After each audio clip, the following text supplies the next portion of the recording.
ជំរាបសួរបងប្អូនទាំងអស់គ្នាជាទីគោរពស្រឡាញ់ហើយថ្ងៃនេះយើងនឹងបន្តនៅសាច់រឿងរបស់លោកអ៊ុំទាំង3របស់យើងជាបន្តទៀតប៉ុន្តែមុននឹងចូលទៅដល់សាច់រឿងទាំងស្រុង admin ក៏សូមសំណេះសំណាលជាមួយនឹងបងប្អូនបន្តិចបងប្អូនសុខសប្បាយជាធម្មតាជាទេបន្ទាប់ពីយើងឃ្លាតគ្នាអស់រយៈពេលជាងកន្លះខែមកនេះ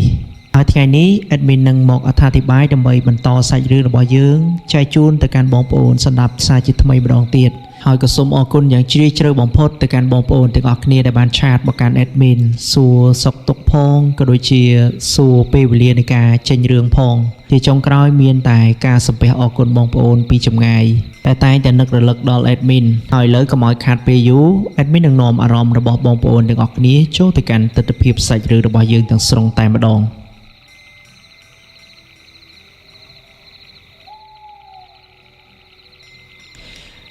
ទស្សនវិជ្ជានៃសាច់រឿងដំបូងរបស់យើងគឺមានបរិសុទ្ធ2នាក់កំពុងតែអង្គុយក្នុងផ្ទះហើយពួកគាត់ទាំង2នាក់នេះកំពុងតែជជែកគ្នាហើយបងប្អូនពិតជាឆ្ងល់ថាតើបរិសុទ្ធទាំង2នាក់នេះគឺជានរណាមានម្នាក់ឈ្មោះថាអង្វនហើយម្នាក់ទៀតគឺឈ្មោះថាពូអឿននឹងឯងពួកគាត់កំពុងតែជជែកគ្នាពីនេះពីនោះក៏ដូចជាការនឹកនាទៅកាន់លោកអ៊ំទាំង3របស់យើងដែលពួកគាត់ធ្វើដំណើរចូលទៅក្នុងព្រៃដើម្បីទៅតាមប្រមាញ់ក្រុមចោរដែលចាប់លោកមេភូមិភឿនទៅនោះចំណែកឯពូអឿននេះវិញអំឡុងពេលដែលគាត់ជជែកជាមួយនឹងអង្វនបណ្ដាហ្នឹងគឺទឹកមុខរបស់គាត់គឺមិនសូវស្រស់បោះទេដោយសារតែគាត់បារម្ភទៅកាន់អ៊ំយៈនិងអ៊ំយ៉តខ្លាំងពេកណាមួយធ្លាប់តែមានលោកអ៊ំទាំង2នាក់នៅក្បែរហើយលោកអ៊ំទាំង2នាក់នេះដោយបងប្អូនបានដឹងហើយថាក៏ជាគ្រូរបស់ពូអឿនដែរជាធម្មតាមនុស្សធ្លាប់រស់នៅជាមួយគ្នារាល់ថ្ងៃពេលដែលបាត់គ្នាតែងតែមានអារម្មណ៍មួយឯកានិងស្រងោះស្រងោចក្រឡេកមកមើលអង្វនវិញពេលដែលឃើញពូអឿនមានទឹកមុខស្លេកស្លាំងបែបហ្នឹងរបៀបថាមនុស្សកំពុងតែមានរឿងពិបាកចិត្តប៉ុន្តែមិនអាចនិយាយចេញមកពេលហ្នឹងគាត់ក៏បានសួរទៅកាន់ពូអឿនដែរថាក្មួយអឿនបើតាមអ៊ំពិនិត្យមើលទឹកមុខរបស់ក្មួយដូចជាមានរឿងអ្វីមិនស្រួលក្នុងចិត្តបើក្មួយមានរឿងអីក្មួយអាចនិយាយប្រាប់អ៊ំបានរីឯពូអឿនវិញពេលដែលគាត់ឮអង្វនសួរបែបហ្នឹងដំបូងគាត់មិនចង់និយាយទេដោយសារតែគាត់គិតថាបើនិយាយទៅនាំតែឲ្យអង្វនគាត់មានអារម្មណ៍មិនល្អដូចជាគាត់ដែរប៉ុន្តែនៅពេលដែលអង្វនសួរបែបហ្នឹងហើយគាត់ក៏មិនលាក់តទៀតដែរគាត់ក៏បាននិយាយប្រាប់អង្វនថាអ៊ំអើយខ្ញុំមានអារម្មណ៍ថានឹកទៅកាន់អ៊ំយៈនិងអ៊ំយ៉តខ្លាំងណាស់ពីព្រោះថាគាត់ចេញទៅពីផ្ទះគឺយូរថ្ងៃដែរហើយមិនដឹងថាពួកគាត់សុខទុក្ខជាយ៉ាងណាទេណាមួយការដែលពួកគាត់ចេញដំណើរទៅនោះមិនមែនចេញទៅដើរលេងឯណាអ៊ំគឺគាត់ទៅតាមប្រមាញ់ក្រុមចោរខ្ញុំតែងតែអង្គុយគិតម្ដងហើយម្ដងទៀតថាខ្លាចពួកគាត់មានគ្រោះថ្នាក់អ្វីកើតឡើងហើយតាំងតែពីពួកគាត់ចេញទៅនោះមិនដែលមានផ្ញើដំណឹងអីមកឲ្យពួកយើងដឹងទេគឺស្ងាត់ឲ្យឈឹងតែម្ដងពេលដែលឮពួកអឿននិយាយបែបហ្នឹងក៏លេចទៅមើលទឹកមុខរបស់អង្វនវិញគាត់គឺចង់លើសពួកអឿនទៅទៀតលក្ខណៈថាមនុស្សធ្វើមុខឡើងស្រងូតស្រងាត់ហើយអង្គុយច្រត់ក្បាលជង្គង់ដកដង្ហើមធំវែងហាក់បីដូចជាមានរឿងដែលក្រំគ្រាក្នុងចិត្តខ្លាំងអញ្ចឹងតែមួយអំឡុងពេលដែលលោកអ៊ំទាំង3នាក់ហ្នឹងគាត់នៅជុំគ្នាគាត់តែងតែជជែកគ្នាពីនេះពីនោះលេងសើចគ្នាទៅវិញទៅមកហើយមិនចេះខឹងគ្នាទេមានអ៊ំយ៉តអ៊ំយៈក៏ដូចជាអ៊ំវននឹងឯងដែលជាមិត្តសម្លាញ់របស់គាត់បន្ទាប់ពីគាត់អង្គុយគិតមួយសន្ទុះក្រោយមកអ៊ំវនគាត់ក៏បានក្រោកចុះពីលើគ្រែហើយគាត់ក៏បានទាញបារីដែលនៅក្នុងកន្ត្រកគាត់នឹងយកមកជក់ពេលដែលគាត់ជក់ហើយប្រហែលជាបានកន្លះដើមបារីអីហ្នឹងគាត់ក៏បាននិយាយមកកាន់ពូអឿនថាក្មួយអើយពួកនេះវាមិនអីទេវាមានវិជាជាប់នឹងខ្លួនបើតាមអ៊ំគិតក្រុមចោរនេះវាធ្វើអីអ៊ំឯងទាំងពីរនាក់មិនបានទេហេតុថាវាមិនបញ្ជូនដំណឹងមកឲ្យពួកយើងដឹងនឹងប្រហែលជាវាមានធរៈកិច្ចអីផ្សេងបានជាវាមិនបញ្ជូនមកបែបនេះយើងមិនបាច់បារម្ភអីច្រើនទេឲ្យពួកយើងនៅទីនេះមានតួនាទីការពារសុវត្ថិភាពដល់អ្នកស្រុកអ្នកភូមិការពារពួកក្រុមចោរនោះវាមកលបលួចធ្វើបាបជាបន្តទៀតយើងបំពេញតួនាទីយើងឲ្យតែល្អទៅអាយៈនិងអាយ៉តវានឹងសប្បាយចិត្តហើយក្មួយ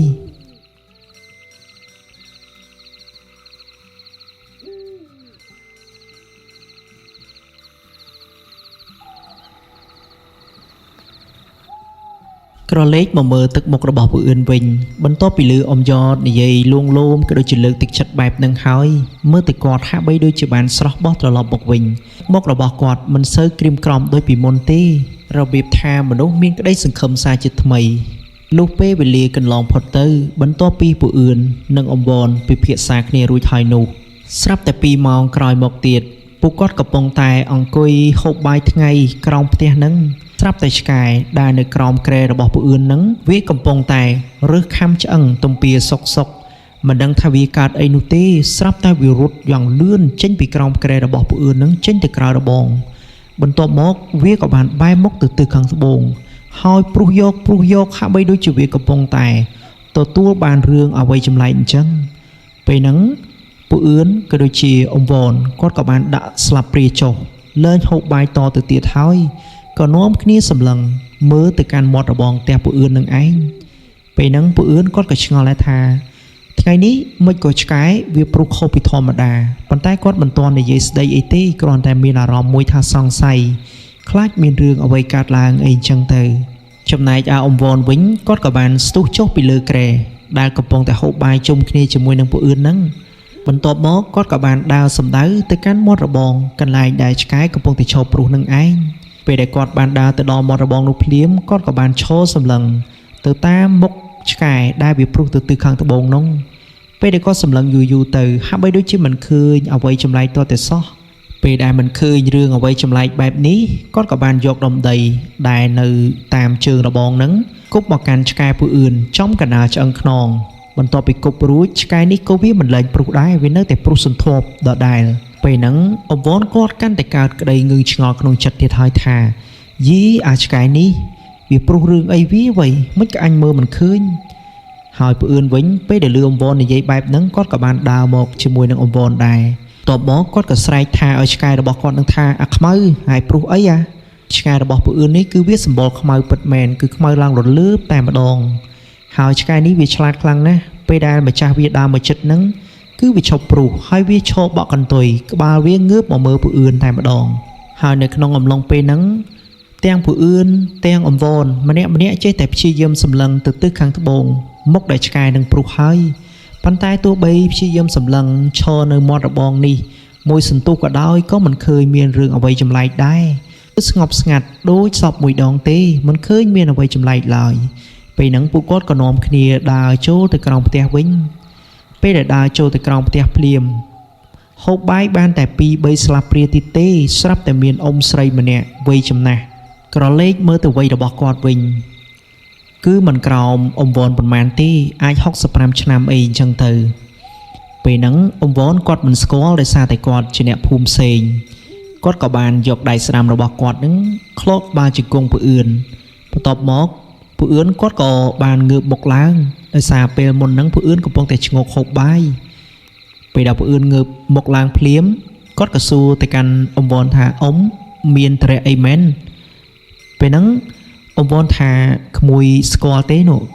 អ៊ំស្រីដែលកំពុងតែដើរជើងឡើងញប់ស្មិញនោះប្រហែលជាកំពុងតែសម្ដៅមកកាន់ផ្ទះក្មួយហើយក្មួយស្គាល់គាត់ថានរណាឬក៏អត់ហើយពួកអឿនគាត់ក៏បានត្របាញ់ភ្នែកមើលមិនព្រិចទេទៅកាន់អ៊ំស្រីម្នាក់ហ្នឹងពេលដែលមើលយូរទៅពួកអឿនថាខ្ញុំមើលទៅតាមរូបរាងដូចជាប្រហែលអ៊ំស្រីដែលនៅខាងត្បូងផ្ទះខ្ញុំរំលងតែ2-3ផ្ទះទេអ៊ំ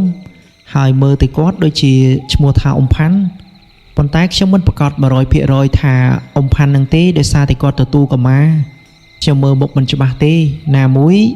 វាមានចម្ងាយរឿងឆ្ងាយពីផ្ទះគាត់ដែរ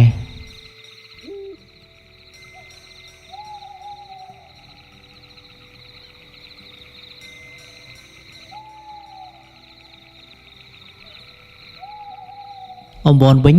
ពេលដែលលើពួកអឿននិយាយបែបហ្នឹងគាត់ថាមិនអីទេអញ្ចឹងមើលទៅគាត់ប្រហែលជាអាចមកផ្ទះក្មួយហើយដោយសារតែដំណើររបស់គាត់គឺតម្រង់មកនឹងចំតែម្ដងពេលហ្នឹងពួកអឿនគាត់ក៏ឆ្ងល់ហើយគាត់និយាយលេងជាមួយនឹងអ៊ំវ៉នថាខ្ញុំឆ្ងល់ណាស់អ៊ំជាទូទៅអ៊ំស្រីគាត់មិនដែលមកលេងផ្ទះខ្ញុំទេមួយខែអីហ្នឹងគាត់មិនទាន់មកម្ដងផងប៉ុន្តែថ្ងៃនេះគាត់មានតរៈអីបានជាគាត់មកផ្ទះរបស់ខ្ញុំទាំងកណ្ដាលថ្ងៃបែបហ្នឹងមើលទៅប្រហែលជាមានរឿងអីហើយលុះបាន 5-6 នាទីក្រោយមក អ៊ំស្រីនោះគាត់ក៏បានដើរសម្ដៅចូលមកក្នុងផ្ទះពូអឿនពិតមែនពេលដែលគាត់ដើរមកដល់ភ្លាមគាត់ក៏បានឃើញអ៊ំវ៉នដែលគាត់អង្គុយក្បែរពូអឿនហ្នឹងគាត់ក៏បានដោះក្រមាចេញពីលើក្បាលដែលគាត់ទទួលនោះគាត់លើកដៃសំពះមកកាន់អ៊ំវ៉នបន្ទាប់មកទៀតស្រាប់តែទឹកភ្នែកមិនដឹងថាមានរឿងអីទេគឺហូររលីងរលោងចេញមកតែម្ដងពេលហ្នឹងអ៊ំវ៉នគាត់ក៏ឆ្ងល់ថាអ៊ំស្រីមានរឿងអីពិបាកចិត្តអ៊ំឯងនិយាយចេញមកគ្រាន់តែខ្ញុំបានជួយបើអ៊ំមិនដឹងកើតអីអ៊ំគិតតែពីស្រក់ទឹកភ្នែកចេញមកបែបនេះខ្ញុំមិនដឹងថាជួយអ៊ំដោយរបៀបណាទេចំណែកឯពូអឿនវិញក៏គាត់និយាយដូចគ្នាដែរថាអ៊ំមានរឿងអីអ៊ំនិយាយមកមិនបាច់ក្រែងចិត្តទេខ្ញុំនឹងព្យាយាមជួយអ៊ំឲ្យអស់លទ្ធភាពហើយអ៊ំវ៉នវិញគាត់ហៅអ៊ំផាន់ម្នាក់ហ្នឹងថាអ៊ំស្រីបែបហ្នឹងដោយសារតែអាយុរបស់គាត់មើលទៅប្រហាក់ប្រហែលគ្នាទេមិនលើសគ្នាប្រមាណឡើយដូចនេះបានគាត់ហៅអ៊ំផាន់ម្នាក់ហ្នឹងជាអ៊ំស្រីអញ្ចឹងទៅចំណែកឯពូអឿនគាត់ហៅអ៊ំតាំងតែពីដើមមកម្លេះ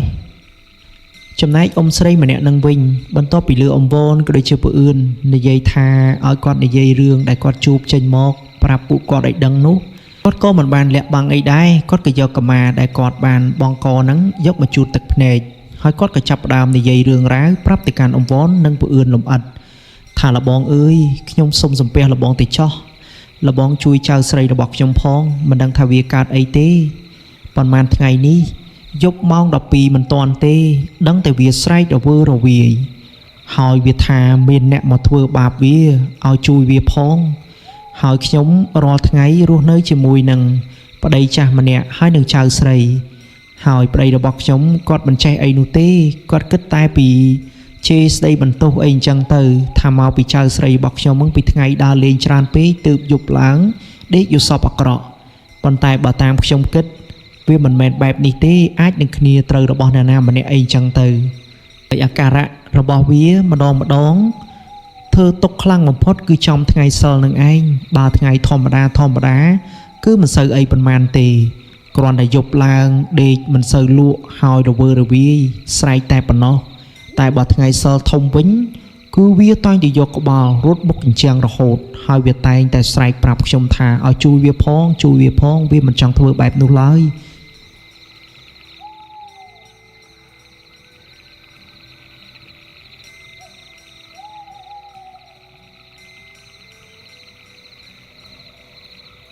ក្រឡេកមកមើលពូអឿនវិញរួមទាំងអ៊ំវ៉នគ្រាន់តែលឺអាការៈដែលអ៊ំស្រីរៀបរាប់ប្រាប់បែបហ្នឹងម្នាក់គឺត្រជាក់ចុងដៃចុងជើងព្រឺក្បាលប៉ុនពឹងជើងអេអស់ហើយជាពិសេសគឺពូអឿនតែម្ដងគឺត្រជាក់សាច់ឡើងស្រេបមើលទៅប្រហែលជាខ្លាចខ្លាំងដោយសារអាការៈនេះមិនមែនធម្មតាទេគឺជាលក្ខណៈដែលគេធ្វើ 100% តែម្ដងរីឯអ៊ំវ៉នវិញបន្ទាប់ពីគាត់ស្ដាប់អ៊ំស្រីនឹងរៀបរាប់យ៉ាងលម្អិតហើយនោះគាត់ក៏បានសួរទៅកាន់អ៊ំស្រីនឹងដែរថាចុះអ៊ំស្រីមិនក៏ដឹងថាខ្ញុំចេះមើលជំងឺទាំងអស់នេះពេលហ្នឹងគាត់ក៏បានតបមកវិញថាលបងអើយលបងមិនបាច់លាក់បាំងទេនៅក្នុងភូមិអ្នកណាមិនដឹងពីកេរ្តិ៍ឈ្មោះរបស់លបងរួមទាំងគ្នារបស់លបង2នាក់ទៀតនោះហើយឥឡូវនេះបើតាមអ្នកភូមិគេនិយាយតគ្នាមកថាពួកគាត់ទាំង2នាក់នោះរួមទាំងលបងច័ន្ទដែលនៅចុងភូមិនោះនាំគ្នាទៅតាមប្រមាញ់ក្រុមចោរនៅដល់បន្ទាយរបស់ពួកវាទៀតផងអ្នកណាមិនដឹងស្នាដៃនឹងគេឈ្មោះបែបនេះហើយខ្ញុំមកថ្ងៃនេះខ្ញុំសូមអង្វរនិងសំពះលបងទៅចោះជួយចៅស្រីរបស់ខ្ញុំផងបើលបងមិនជួយទេជីវិតរបស់នាងមើលទៅប្រហែលជាមិនរស់ទៀតឡើយដោយសារតែពីមួយយប់ទៅមួយយប់កាន់តែធ្ងន់ធ្ងរទៅហាក់បីដូចជាមិនមានសតិនៅក្នុងខ្លួនអញ្ចឹងពេលដែលវាធ្វើទុកម្ដងសូម្បីតែខ្ញុំជាយាយរបស់វាគឺវាជេរស្ដីបន្តិចហៅសុទ្ធតែថ្ងៃដាច់សាច់មិនដឹងថាវាកើតស្អីទេប្រឡេកមកមើលទឹកមុខរបស់ពូអឿនវិញពេលដែលឮអ៊ំផាន់និយាយបែបហ្នឹងលក្ខណៈថាមនុស្សមិនសូវចេះប៉ុន្តែពូកែភ័យអំឡុងពេលដែលអ៊ំផាន់គាត់និយាយរឿងរ៉ាវប្រាប់លម្អិតទៅកាន់អ៊ំវ៉នហើយនោះពូអឿនដំបងគឺគាត់អង្គុយមានចម្ងាយឃ្លាតគ្នាប្រហែលជាកន្លះម៉ែត្រពីអ៊ំវ៉នប៉ុន្តែពេលដែលអ៊ំស្រីនិយាយរឿងកាន់តែព្រឺព្រួចឡើងគាត់គឺមិននៅឆ្ងាយពីអង្វរទៀតទេលក្ខណៈថាមនុស្សអង្គុយខិតមករកគិនឹងអង្វរនឹងឯងជាពិសេសពាក្យចុងក្រោយដែលអ៊ំស្រីគាត់និយាយថាចៅរបស់គាត់ជេរគាត់មិនដឹងថា ជាយាយរបស់ខ្លួននោះគឺពាក្យត្រង់នេះហើយដែលធ្វើឲ្យពូអឿនទប់អារម្មណ៍មិនបានខិតមកចិត្តអង្វនវឹងតែម្ដងឲ្យអង្វនហេតុតែគាត់មានការបារម្ភចំពោះរឿងចៅស្រីរបស់អ៊ំផាន់នឹងក៏ពិតមែនប៉ុន្តែគាត់មិនភ្លេចរឿងពូអឿនតែខិតមកចិត្តគាត់ទេគាត់ក៏យកកែងដៃស្ដាំរបស់គាត់នឹងគឹសពូអឿនឡើងដិបចំស្មាខាងឆ្វេងបន្ទាប់មកគាត់ក៏និយាយថាក្មួយអឿនល្មមបានហើយវាមិនអីនោះទេអ៊ំនៅទីនេះអ៊ំហ៊ានធានាយកជីវិតថានឹងការពារសុវត្ថិភាពអ្នកស្រុកអ្នកភូមិមិនឲ្យជួបបញ្ហានេះឡើយរឿងដែលពិបាកនិយាយគ្នាគឺមនុស្សទេតើអារឿងអស់នេះគឺស្រួលនិយាយគ្នាណាស់ឲ្យតែយើងដឹងហេតុបច្ច័យនិងមុខសញ្ញាច្បាស់លាស់យើងប្រកាសជាអាចដោះស្រាយវាបានហើយអ៊ំស្រីវិញមិនបាច់ភ័យទេខ្ញុំនឹងទៅជួយព្យាបាលឲ្យចៅរបស់អ៊ំស្រីហើយអ៊ំស្រីធ្វើដំណើរទៅមុនទៅចាំខ្ញុំរៀបចំសម្ភារៈមួយចំនួនដើម្បីធ្វើដំណើរទៅកាន់ផ្ទះអ៊ំស្រីជាមួយនឹងក្មួយអឿនហ្នឹងចំណែកពូអឿនវិញពេលដែលអ៊ំស្រីគាត់ចុះពីលើគ្រែរៀបចំទៅផ្ទះហើយហ្នឹងពូអឿនគាត់ក៏បានផ្ដាំទៅកាន់អ៊ំស្រីម្នាក់ហ្នឹងដែរថាអ៊ំតាមបទពិសោធន៍របស់ខ្ញុំធ្លាប់ដើរជាមួយនឹងលោកអ៊ំរបស់ខ្ញុំហ្នឹងគឺខ្ញុំដឹងថាអាការៈដែលចៅស្រីរបស់អ៊ំត្រូវនេះគឺអំពើរបស់គេហើយអ៊ំទៅវិញអ៊ំប្រយ័ត្នប្រយែងផងបើមានរឿងអីមិនស្រួលអ៊ំឆាប់រត់មកផ្ទះរបស់ខ្ញុំមកហើយខ្ញុំនឹងប្រញាប់ទៅតាមក្រោយទេ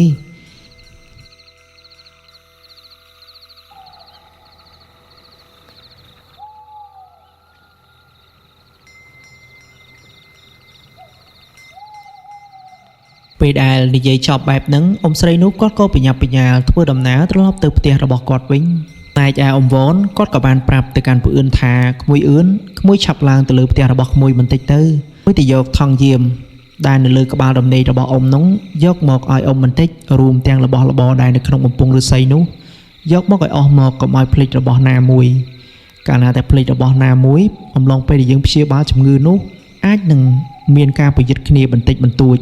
វាលែងអីនឹងប៉ះទង្គិចគ្នាដូចនេះយករបស់ទៅតាមខ្លួនឲ្យកាន់តែច្រើនក៏វាងាយស្រួលនៅក្នុងការទប់ទួលសិលរបៀនរបស់គេដែរហើយពឿនវិញគាត់ក៏បានប្រញាប់ប្រញាល់ឡើងទៅលើផ្ទះរបស់គាត់ទៅយករបស់របរដែលអ៊ំវ៉នគាត់ដាក់នៅលើក្បាលរំដេករបស់គាត់នឹងឯងមានថង់យាមមានរបស់របរដែលជាវត្ថុសម្រាប់ការពារខ្លួនគាត់នឹងគឺយកចុះមកឲ្យអ៊ំវ៉នទាំងអស់ពេលដែលយកឲ្យអ៊ំវ៉នហើយនោះអ៊ំវ៉នគាត់ក៏បាននិយាយលោសាក់ចិត្តពឿនថាក្មួយទៅជាមួយអ៊ំឬអត់ហើយពឿនវិញរបៀបថាចង់ទៅបន្តិចអត់បន្តិចរបៀបថាគិតអត់ដាច់ស្រេចជ្រាមជ្រុំនឹងឯងពេលហ្នឹងអ៊ំវ៉នថាអត់អីទេបើក្មួយមិនទៅជាមួយអ៊ំក៏មិនថាដែរតែជូនអ៊ំទៅផ្ទះរបស់គាត់សិនទៅហើយចាំក្មួយត្រឡប់មកផ្ទះវិញតែឯពឿនវិញពេលដែលលឺអ៊ំវ៉ននិយាយបែបហ្នឹងគាត់ដើរបណ្ដាគាត់គិតបណ្ដាគាត់ថាបើសិនបើគាត់មិនទៅជាមួយនឹងអ៊ំវ៉នទេដូចជាវាពេកណាមួយអ៊ំវ៉នជាមនុស្សអ្នកភូមិផ្សេងហើយគាត់ជាអ្នកភូមិនៅទីនេះបើគាត់បដិសេធថាមិនទៅហាក់បីដូចជាវាពេកដូចនេះពឿនគាត់ក៏បានតបទៅកាន់អ៊ំវ៉នថាខ្ញុំទៅតើអ៊ំខ្ញុំមិនខ្លាចទេរឿងប៉ុណ្នេះនោះណាមួយអ៊ំយៈគាត់ក៏ធ្លាប់ឲ្យខ្សែកបន្តោងប្រពុតបរមាមកកាន់ខ្ញុំដែរខ្ញុំមិនខ្លាចទេអាសិលរបៀនខ្មៅនេះងាកមកកាន់អ៊ំវ៉នវិញពេលដែលលឺពឿននិយាយបែបហ្នឹងគាត់ក៏ញញឹមមកកាន់ពឿនចំណែកឯពឿនគាត់ក៏មិនតបដែរគ្រាន់តែញញឹមដល់អ៊ំវ៉នវិញប៉ុន្តែក្នុងចិត្តរបស់ពឿនគាត់ដឹងច្បាស់ណាស់ថាពឿនប្រកាសជាខ្លាចជាធម្មតាការដែលប៉ះអាគមល្មមលើកមុនពឿនអាងអ៊ំយៈក៏ដូចជាអ៊ំយ៉តប៉ុន្តែពេលនេះបែរជាទៅជាមួយអ៊ំវ៉នអ្នកដែលមិនធ្លាប់ព្យាបាលរឿងទាំងអស់នេះទៅវិញជាធម្មតាពីមុនដោយបងប្អូនដឹងប្រវត្តិរបស់អ៊ំវ៉នរួចមកហើយអារឿងព្យាបាលជំងឺអំពើអំព័ន្ធនេះមិនមែនទូនីតិរបស់គាត់ទេទូនីតិរបស់គាត់និងកាតព្វកិច្ចហើយចំជំនាញរបស់គាត់នោះគឺការទូទាយនឹងឯងប៉ុន្តែម្ដងនេះធ្វើម៉េចបើទឹកដល់ច្រមុះហើយបើមិនធ្វើអ្នកណាធ្វើមានតែគាត់ទេដែលនៅប្រចាំភូមិជាមួយនឹងពឿនហ្នឹងលុះពេលវេលាប្រហែលជាបាន2-3នាទីក្រោយមកបន្ទាប់ពីគាត់រៀបចំខ្លួនរួចគាត់ក៏ពីអ្នកពឿនហ្នឹងនាំគ្នាស្ពាយបង្វិចថង់យាមរួមទាំងសម្ភារៈមួយចំនួនធ្វើដំណើរទៅផ្ទះជីផាន់នឹងឯងប៉ុន្តែការធ្វើដំណើរនោះហាក់បីដូចជាវាចម្លែកខ្លាំងណាស់គ្រាន់តែពឿនចេញផុតតែមាត់ដបងបន្តិចហ្នឹងឆ្កែរបស់ពឿនអាខ្មៅនោះវាក៏បានរត់មកពីក្រោយតាមជាមួយនឹងពឿននិងអ៊ំវ៉នដែរហើយមេឃដំបងគឺស្រឡះទេ ប៉ុន្តែអំឡុងពេលដែលយាយផាន់នោះមកចូលដល់ផ្ទះពូអឿនស្រាប់តែវាប្រែទៅជាសតុំដូចជាចង់រកភ្លៀងអញ្ចឹងពេលដែលពូអឿនធ្វើដំណើរប្រហែលជាសល់តែ50-60ម៉ែត្រអីទៀតទេដល់ផ្ទះរបស់យាយផាន់ហើយស្រាប់តែឆ្កែរបស់ពូអឿនអាខ្មៅហ្នឹងវារត់ទៅខាងមុខហើយវាព្រុសយកហាក់បីដូចជាវាកំពុងតែឃើញអ្វីម្យ៉ាងកំពុងតែរាំងផ្លូវអង្វរនឹងពូអឿនអញ្ចឹងហើយពូអឿនវិញពេលដែលជួបហេតុការណ៍ចម្លែកបែបហ្នឹងពូអឿនថាអ៊ំមើលទៅមិនស្រួលទេអ៊ំធម្មតាឆ្កែវាអាចមើលឃើញអ្វីដែលយើងមិនឃើញឆ្កែមើលឃើញអ៊ំប្រយ័ត្នប្រយែងខ្លួនផងចំណែកអង្វរវិញគាត់ថាជាធម្មតាទេតើក្មួយអាឬទាំងអស់ហ្នឹងកាលណាតែយើងប្រឡូកខាងហ្នឹងវាប្រកាសជាជួបហើយរឿងអីនឹងលែងជួបធម្មតារបស់ដែលវាធ្វើបាបដល់ជនរងគ្រោះវាតែងតែនៅគិនឹងជនរងគ្រោះនឹងឯងកាលណាតែគេប្រើសិលប៊ីនបញ្ជាមកវានឹងទៅធ្វើបាបដល់ជនរងគ្រោះនោះភ្លាមកាលណាតែយើងកម្ចាត់ពួកនេះបានវាស្មើនឹងយើងជួយដល់ជនរងគ្រោះហើយគិតលេងទៅវាគ្មានរឿងអីចម្លែកទេវាជារឿងធម្មតាស្រាប់ទៅហើយ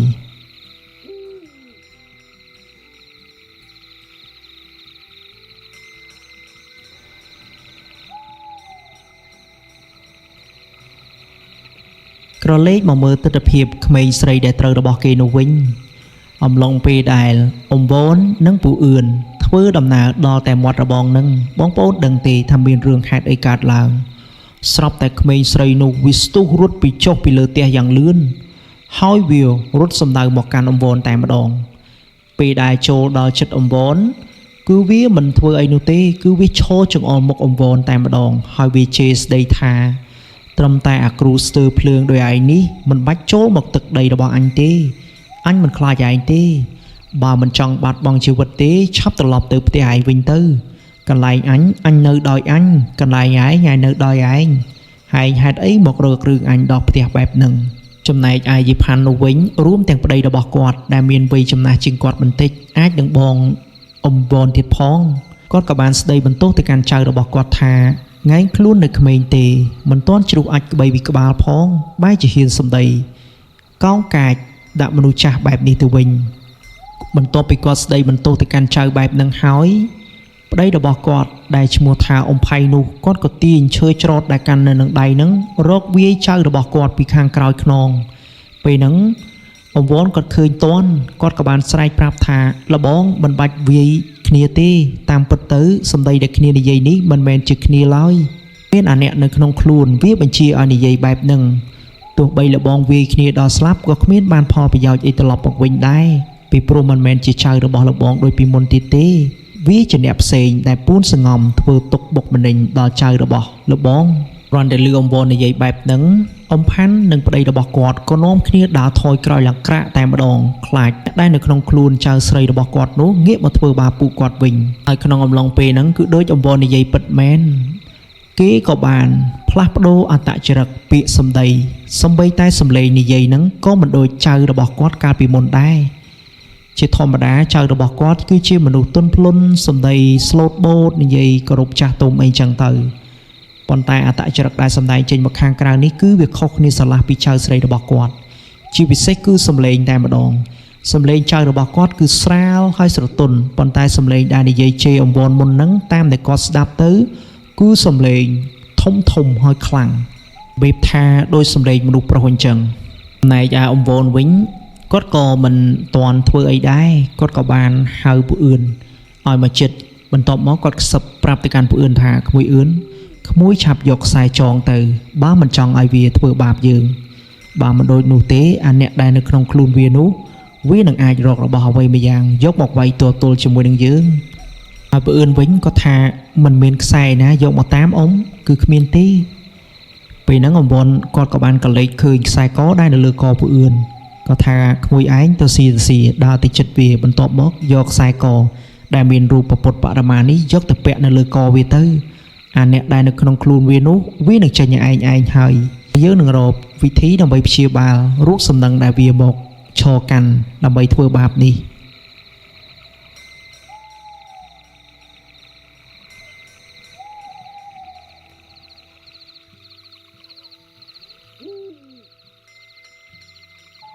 ចំណែកឯពូអឿនគ្រាន់តែឮអង្វរនិយាយបែបហ្នឹង ភ្នែកបើកធំធំតែម្ដងសម្លឹងមកកាន់អំវនថាអ៊ំខ្សែកនេះគឺអ៊ំយ៉ាក់គាត់ទុកឲ្យខ្ញុំការពារខ្លួនទេហើយចុះបើវាចេញពីរូបសម្ដឹងនោះវាមកធ្វើបាបខ្ញុំគិតមិនទៅអ៊ំពេលហ្នឹងអំវនថារបស់នេះវាមិនចេះតែធ្វើបាបទេវាលុះត្រាតែគេកំណត់អ្នកដែលបញ្ជាវាមកនោះឲ្យធ្វើបាបក្មួយមិនបាច់ភ័យទេអ៊ំនៅទីនេះហើយទោះបីអ៊ំចេះវិជាមិនខ្លាំងប៉ុន្តែអាចការពារក្មួយបានហើយចុះក្មួយមានរៀនវិជាអីពីអាយៈខ្លះអត់ពេលហ្នឹងពួកអឿនថាមានតែអ៊ំមានវិជាពុទ្ធសមាគាត់ធ្លាប់បង្រៀនខ្ញុំមិនអីទេចាំខ្ញុំសាកមើលបន្ទាប់ពីពួកគាត់ពិភាក្សាគ្នារួចហើយហ្នឹងពួកអឿនគាត់ក៏ចាប់ផ្ដើមធ្វើតាមគម្រោងការដែលអ៊ំវនបានប្រាប់ពិតមែនគាត់ធ្វើដើរទៅនិយាយលេងថាណែនាងខ្លួនក្មេងទេប៉ុន្តែកុំសំដីលយដាក់អ៊ំរបស់អញឲ្យសោះអ៊ំរបស់អញគាត់មានអាយុចាស់ណាស់ទៅហើយនាងឯងមិនក៏សំដីលយនិយាយដាក់អ៊ំរបស់អញទៅវិញការដែលពួកអឿននិយាយបែបហ្នឹងមិនមែនបានន័យថាគាត់ខឹងទេគឺជាការនិយាយបញ្ឆោតដើម្បីឲ្យវាភ្លេចខ្លួនជាប់និយាយតទល់ជាមួយនឹងគាត់នឹងមានឱកាសដើរសស៊ីទៅចិត្តដើម្បីយកខ្សែកដែលមានរូបព្រះពុទ្ធបដិមាពាក់នៅលើកវានឹងឯងចំណែកក្មេងស្រីម្នាក់នឹងវិញគ្រាន់តែឮពួកអឿននិយាយបែបហ្នឹងគឺគេយកជើងរបស់គេរបៀបថាលោតត្រំដីទឹកអញ្ចឹងទៅហើយភ្នែករបស់គេវិញគឺប្រែពីធម្មតាមកក្រហមសម្លឹងមកពួកអឿនក្លាប់របៀបថាមនុស្សមានគេធ្វើយ៉ែពួកអឿនវិញព្រឺឆ្អឹងខ្នងបណ្ដាលបេះដូងលោតឡើងសឹងផ្ទុះចេញមកក្រៅហើយប៉ុន្តែគ្មានជំរើសដោយសារតែដើរមកដល់ពាក់កណ្ដាលផ្លូវហើយហ្នឹងបើរត់ក៏មិនកើតដែរមានតែបិទភ្នែកធ្វើទេគាត់និយាយបណ្ដាលទៅស៊ីទៅមុខបណ្ដាលពេលដែលក្មេងស្រីម្នាក់ហ្នឹងវាកំពុងតែដំឡើងសម្លេងនិយាយមកកាន់ពួកអឿនហ្នឹងពួកអឿនគាត់ក៏លោតស្ទុះមកហឹងយកខ្សែករបស់គាត់ហ្នឹងពាក់ជាប់ទៅនឹងកពេលដែលខ្សែករបស់ពួកអឿនពាក់ជាប់ទៅនឹងករបស់គេភ្លាមស្រាប់តាគឺស្រែកក្តៅកុហលកហាយដៃគេដួលទៅនឹងដីហើយខ្ញាំដីខ្ញាំអីជាពិសេសអំឡុងពេលដែលវាស្រែកហ្នឹងវាស្រែកថាលេងអញក្តៅខ្លាំងណាស់លេងអញពួកឯងឆាប់លេងអញភ្លាមទៅបើមិនដូចនោះទេពេលដែលអញចេញរួចអញនឹងសម្លាប់ពួកឯងចោលទាំងអស់គឺនិយាយបែបហ្នឹងទៀតហើយអំវនវិញគាត់បន្ទប់មាត់ទេគាត់ថាចេញឲ្យទៅរួចសិនទៅចាំមកនិយាយជាមួយអញបើចេញមិនទាន់រួចទេមិនបាច់ធ្វើខ្លាំងដល់អញទេហើយក្មេងស្រីនោះវិញគឺវាបានដួលទៅនឹងដីអំឡុងពេលដែលវាដួលទៅនឹងដីហ្នឹងបងប្អូនមានដឹងទេគឺដៃរបស់វាគឺបានខ្ញាំដីឡើងបែកដីដែលវាកន្លែងវាដួលហ្នឹងមកមើលកញ្ចក់ដៃវិញគឺបែកចិញ្ចៀមស្រក់ទៅនឹងលើដីតែម្ដងនិយាយទៅប្រសិនមកបងប្អូនឃើញទស្សនភាពនេះផ្ទាល់គឺសាហាវខ្លាំងណាស់សូម្បីតែខ្ញុំអ្នកនិយាយហ្នឹងក៏ព្រឺក្បាលប៉ុនជាងអីដែរចុះតម្រាំតែពឺអឿនដែលនៅក្នុងហេតុការណ៍នឹងផ្ទាល់គ្នាភ័យយ៉ាងណាទៅណាមួយមិនមានពិសោធន៍ទៀតផងទូក្មេងស្រីនឹងដួលទៅនឹងលើដីរួមទាំងពឺអឿនព្យាយាមចាប់ដៃក្មេងស្រីនឹងកុំឲ្យវាខ្ចៅដីតទៅទៀតខ្លាចបាក់ម្រាមដៃអីចឹងទៅហើយអំវនវិញគាត់ក៏ព្យាយាមយកទឹកមួយផ្តិលរួមទាំងធូប5តសៃហើយគាត់ក៏សូត្រមន្តគាថាបញ្ចុះទៅក្នុងទឹកនឹងបន្ទាប់មកគាត់យកមកប្រោះនៅលើក្បាលក្មេងស្រីម្នាក់នឹងពេលដែលប្រោះនៅលើក្បាលមួយសន្ទុះប្រហែលជា2-3នាទីក្រោយមកស្រាប់តែគេលែងបង្រាស់ហើយលែងស្រែកតទៅទៀតហើយគឺគេដេកឡើងស្ងៀមនៅលើដីនឹងតែម្ដងពេលហ្នឹងអំវនគាត់ក៏បានប្រាប់ពឺអឿនថាក្មួយឆាប់3គេឡើងទៅលើក្រែសិនទៅចាំអ៊ំរកវិធីព្យាបាលគេតាមក្រោយទៀត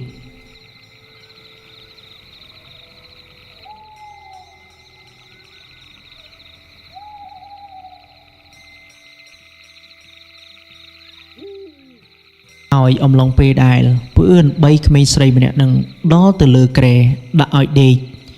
ស្រាប់តែមិនដឹងថាហេតុអីទេស្រាប់តែវាក៏ត្រាក់ដៃក៏ត្រាក់ជើងឡើងវិញម្ដងទៀត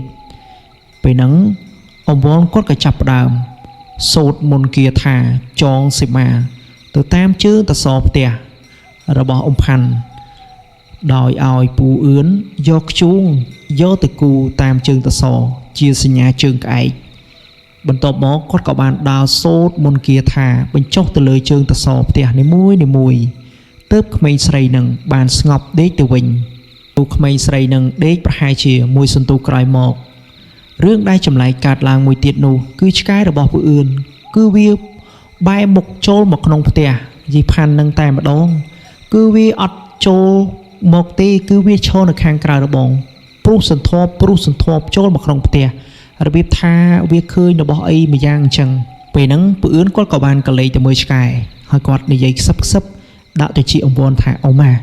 ដូចមិនស្រួលទេមើលទៅវានៅម្ដុំនឹងឯងបើអ៊ំមិនប្រើវិធីដើម្បីបណ្ដេញវាទេមើលទៅខ្ញុំដូចអាម៉េចអាម៉ាទេអ៊ំខ្សែកគឺនៅនឹងលើខ្លួនគេមិនមែននៅលើខ្លួនខ្ញុំទេអ៊ំជួយផងហើយបងប្អូនទាំងអស់គ្នាពិតជាឆ្ងល់ហើយថាខ្សែកដែលអ៊ំយៈឲ្យទៅកាន់ពូអឿននោះគឺជាខ្សែកព្រះពុទ្ធបដិមាហើយមានពណ៌ខ្មៅរបៀបថាសាងពីសម្រិតអញ្ចឹងហើយពូកែស័ក្តិសិទ្ធិយកតែមែនតែម្ដងមិនក៏ពេលដែលពាក់នៅលើកក្មេងស្រីម្នាក់នឹងធ្វើឲ្យគេកត្រាក់ដៃកត្រាក់ជើងជាលើកទី2ជាធម្មតាបងប្អូនត្រូវតែយល់ថារបស់ដែលគេធ្វើមករាប់ថ្ងៃរាប់ខែហើយនោះវាមិនមែនគ្រាន់តែយើងពាក់របស់ស័ក្តិសិទ្ធិហើយចេញអស់នោះទេគឺវាបានចូលមកក្នុងខ្លួនកាច់សម្បុករស់នៅទីនេះជាចម្រុករបស់ពួកវាហើយគឺយើងអាចបណ្ដេញវាបានមួយចំនួនប៉ុន្តែមិនទាំងអស់នោះទេទាល់តែយើងរកវិធីដាក់ថ្នាំបញ្ចុះវាទើបវាចេញម្ដងបន្តិចរហូតដល់អស់ពេលដែលអស់មនុស្សនឹងត្រឡប់មកមានស្មារតីជាធម្មតាវិញហើយរបស់ដែលធ្វើវាអាចបញ្ជាទៅលើស្មារតីក្មេងស្រីម្នាក់នឹងបានក៏ដោយសារតែគ្រូដែលគេធ្វើនោះចាប់ព្រលឹងក្មេងស្រីនឹងយកទៅចងបាត់ហើយទើបគេដាក់របស់ថ្មីឲ្យមកស្ថិតនៅក្នុងនគរកាយក្មេងស្រីនឹងជំនួសបដួងព្រលឹងរបស់គេប្រឡេកមកមើលយាយនឹងតារបស់គេវិញគឺឈរមើលចៅខ្លួនបណ្ដាស្រក់ទឹកភ្នែកបណ្ដាជាពិសេសយាយរបស់គេដែលឈ្មោះថាអ៊ំផាន់នឹងគឺស្រក់ទឹកភ្នែកយំហ៊ូតែម្ដងហើយអ៊ំវ៉នគាត់ក៏តឹងទ្រូងជំនួសដែរជាធម្មតាចៅកំពុងតែពេញស្រឡាញ់បែរតែមកជួបរឿងបែបហ្នឹងគាត់ក៏បានឲ្យអ៊ំប្រុសអ៊ំស្រីហ្នឹងអង្គុយចុះបន្ទាប់មកគាត់ក៏សួរដំណើរដើមតងទៅថាលោកអ៊ំទាំងពីរនាក់ឈប់យំទៅខ្ញុំនឹងព្យាយាមឲ្យអស់លទ្ធភាពដើម្បីព្យាបាលចៅស្រីរបស់លោកអ៊ំហើយលោកអ៊ំអាចប្រាប់ខ្ញុំបានទេថាគ្នាទៅមានទំនាស់ជាមួយនឹងអ្នកណាបានជាគេធ្វើបាបគ្នាទាំងក្មេងបែបហ្នឹងហើយបាននិយាយអំពីអាយុក្មេងស្រីនឹងវិញគឺគ្នាទើបតែពេញកំមុំឆ្នាំថ្មីនឹងឯងរបៀបថាមនុស្សចូល18ឆ្នាំថ្មី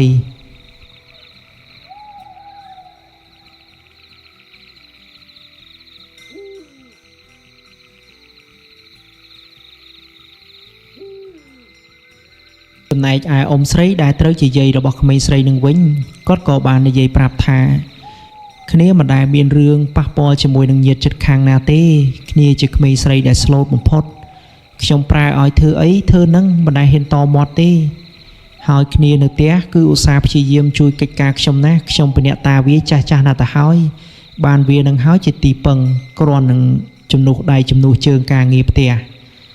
ហើយថ្ងៃមុនខ្ញុំក៏មិនបានចាប់ផ្លឹកទៅលើវាដែរទើបតែប្រហែលថ្ងៃនេះទេវាចម្លែករហូតយប់ឡើងវាតែងតែដេកល្វើល្វាយថាយាយជួយខ្ញុំផងគេមកធ្វើបាបខ្ញុំយាយជួយខ្ញុំផងពេលដែលឃើញវាល្វើល្វាយបែបហ្នឹងខ្ញុំហើយនឹងតាវាហ្នឹងក៏ក្រោកឡើងដាស់វាឲ្យភ្ញាក់បន្ទាប់ពីដាស់វាភ្ញាក់វាក៏មានអារម្មណ៍ផិតភ័យហើយបែកញើសក្បាលរហូតមិនដឹងថាវាកើតអីនោះទេហើយខ្ញុំពេលដែលឃើញចៅបែបហ្នឹងក៏មានអារម្មណ៍ក្នុងចិត្តថាគិតថាមិនស្រួលហើយចិត្តមួយទៀតក៏គិតថាវាមិនអីទេប្រហែលជាដេកយល់សពអាក្រក់អីចឹងទៅហើយអាការៈដែលខ្ញុំនិយាយនេះគ្រាន់តែជាថ្ងៃទី1តែប៉ុណ្ណោះហើយថ្ងៃបន្ទាប់ដែលជាថ្ងៃទី2នោះវាក៏កើតអាការៈនឹងដែរប៉ុន្តែវាខុសពីថ្ងៃទី1បន្តិចត្រង់ថាវាដេកស្រាប់តែវាភ្ញាក់បើកភ្នែកហើយវាឡើងលោតទន្ទ្រាំផ្ទះលុទូលោកទុងតែម្ដងខ្ញុំមេតាវាពេលដែលឃើញបែបហ្នឹងក៏មានអារម្មណ៍ភ័យដែរគឺភ្ញាក់បះដៃបះជើងតែម្ដងហើយថ្ងៃទី2នេះគឺជាថ្ងៃដែលខ្ញុំមិនដែលឃើញពីមុនមកហើយក៏ជាថ្ងៃដែលខ្ញុំភ័យបំផុតពីអ្នកតាវាដែរណាមួយគិតថាខ្លួនចាស់ទៅហើយឃើញចៅជួបរឿងបែបនេះទៀតមានអារម្មណ៍ថាសង្ងស់ស្រងោចខ្លាំងណាស់ពេលដែលវាដេកលក់ភ្លាមខ្ញុំពីអ្នកតាវាក៏ជជែកគ្នាថាខ្លាចវាខុសគ្រូសង្វាអីចឹងទៅគេប្រកាន់គេធ្វើបាបខ្ញុំក៏អុចធូកនិយាយគ្រូសង្វាវាថាកូនចាប់កូនព្រៀបនៅតូចណាស់មិនដឹងអីទេសូមលោកគ្រូសង្វាកុំប្រកាន់យកទោសបីអីឲ្យគ្នាជាបញ្ចប់ពីពេលនេះតទៅពេលដែលចៅស្រីរបស់ខ្ញុំធូរពេលណាខ្ញុំនឹងរៀបចំគ្រឿងដណ្ដាប់ថ្វាយដល់គ្រូសង្វាឲ្យហើយអ៊ំបនវិញគាត់ក៏បានសួរបញ្ជាក់ទៅកាន់អ៊ំស្រីម្នាក់នឹងថាចុះពេលដែលលោកអ៊ំនិយាយសង្វាហើយនោះគេបានធូរស្រាលទេ ពេលហ្នឹងអ៊ំស្រីគាត់ក៏មិនតបដែរគាត់ក៏បានស្រក់ទឹកភ្នែកម៉ាត់ហើយប្តីរបស់គាត់ក៏បាននិយាយតបជំនួសប្រពន្ធគាត់ថាយាយរបស់ខ្ញុំពេលដែលគាត់និយាយសង្វាហើយហ្នឹងចៅរបស់ខ្ញុំវាក៏បានដេកលក់ទៅវិញទាល់តែភ្លឺមិនឃើញមានអ្វីកើតឡើងទេលុះពេលស្អែកឡើងខ្ញុំពីអ្នកយាយរបស់ខ្ញុំក៏នាំគ្នារៀបចំដង្វាយថ្វាយមានបាយក្រហមអីចឹងទៅដើម្បីថ្វាយដល់គ្រូសង្វានិងរៀបចំនឹងលំដាប់ទៅតាមទំនៀមទម្លាប់យើងនឹងឯងរីឯពូអឿនវិញគាត់ក៏បានសួរបច្ចេកឬបច្ចេកគុលទៀតថាអ៊ំចុះមីអូនថ្ងៃបន្ទាប់ទៀតវាកើតអីឬក៏អត់ឬក៏ទៅតែថ្ងៃនេះទេពេលហ្នឹងអ៊ំប្រុសម្នាក់ដែលជាប្តីរបស់យាយផាន់ហ្នឹងគាត់ក៏បានតបមកកាន់ពូអឿនថាអូក្មួយវាទៅតែកើតនៅថ្ងៃនេះទេបន្ទាប់ពីថ្ងៃនិយាយសង្វាវាហើយហ្នឹងគឺមិនមានអីកើតឡើងទេដោយគ្រូសង្វាវាតាមថែបន្ទាប់តែថ្ងៃហ្នឹងទេដែលវាធ្វើទុកបុកម្នេញម្ដងទៀតហើយធ្ងន់តែម្ដងកាលពីយប់មិញក្មួយដឹងទេដេកសុកស្រាប់តែវាឡើងអង្គុយនិយាយម្នាក់ឯងថាអញបែកគ្នាយូរហើយអរគុណណាស់ដែលមកលេងអញហើយអញនឹកនាងថ្ងៃខ្លាំងណាស់ស្រាប់តែវាឡើងនិយាយបែបហ្នឹងតែម្ដងហើយខ្ញុំសួរទៅកាន់បងប្អូននៅពេលដែលបងប្អូនជួបរឿងហាច់បែបហ្នឹងបងប្អូនភ័យទេនៅពេលដែលក្រុមគ្រួសារឬសមាជិកយើងជួបរឿងបែបហ្នឹងសម្រាប់ខ្ញុំអ្នកនិយាយនេះគឺនិយាយបណ្ដាគឺភ័យហើយក៏បុកពោះបណ្ដាដែរគឺវាសាហាវខ្លាំងពេកប៉ុន្តែវាបានកើតឡើងពិតមែន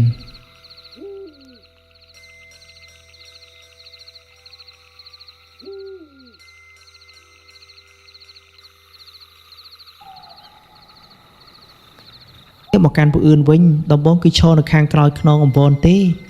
ប៉ុន្តែនៅពេលដែលអ៊ំប្រុសនិយាយដល់កន្លែងថាគេឡើងអង្គុយជជែកគ្នាជាមួយនឹងនរណាម្នាក់ស្រាប់តែដើរមកខាងមុខអំបនហើយរបៀបថាធ្វើភ្នែកស្លីស្លើ